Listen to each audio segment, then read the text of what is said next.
Dan huwa Prim Ministru kompliċi, dan huwa Prim Ministru kompliċi fl-akbar serqa fl-istorja ta' pajjiżna, dan huwa Prim Ministru ikkontrollat, dan huwa Prim Ministru kompromess, dan huwa Prim Ministru illi nizzel lil pajjiżna l-aktar livelli baxxi fejn għandek stat maħkum biex jaqdi lil kriminali u mhux jaqdi lil poplu Malti u Awċi.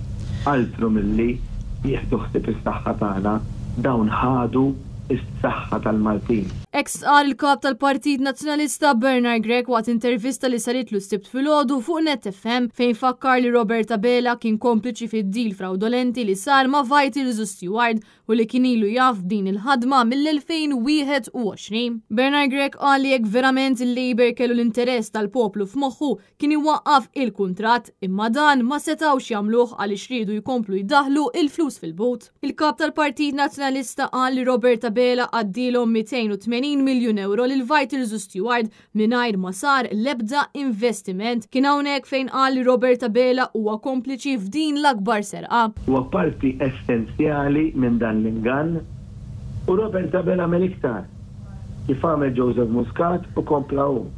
Għamlu minn kollox biex l-istituzzjonijiet ma jaħdmux, biex l-investigazzjonijiet ma jsirux, biex waqt li għaddija l-inkjesta l-informazzjoni ma tingħatax u ta' dan kollu huwa responsabbli Robert Abela li ta' l-ordnijiet ċari biex ma jkunux jistgħu jinvestigaw u ma jsirux ukoll it-tfittxijiet. Bernard Grech qal li hawn aktar nies li għandhom bżonn il-kura u kaġun tan-nuqqas ta' investiment qed ikun hawn dewmien kbir. Dan apparti li numru ta' nies qed jingħataw mediċina differenti kaġun ta' numru ta' mediċini out of stock u hawnhekk fakkar f'dak li ilu jgħid il-Partit Nazzjonalista. Aħna għedna illi il-mediċina li tkun qed tavvanza aħna ndaħluha fil-formularju.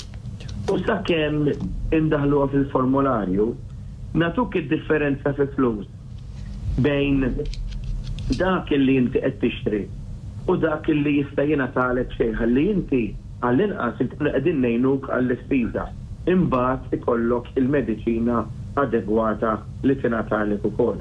Il-kap tal-Partit Nazzjonalista fakkar ukoll fl-investiment li sar fis-settur tas-saħħa taħt Gvern Nazzjonalista. Il-Gvern Nazzjonalista bena wkoll l-Isptar tal-Onkoloġija. Il-Gvern Nazzjonalista għamel ukoll servizzi biftehim mal-privat. Il-Gvern Nazzjonalista kien jagħti ħafna anke servizzi u investimenti fil-komunità u diversi bereġ u clinics ġodda.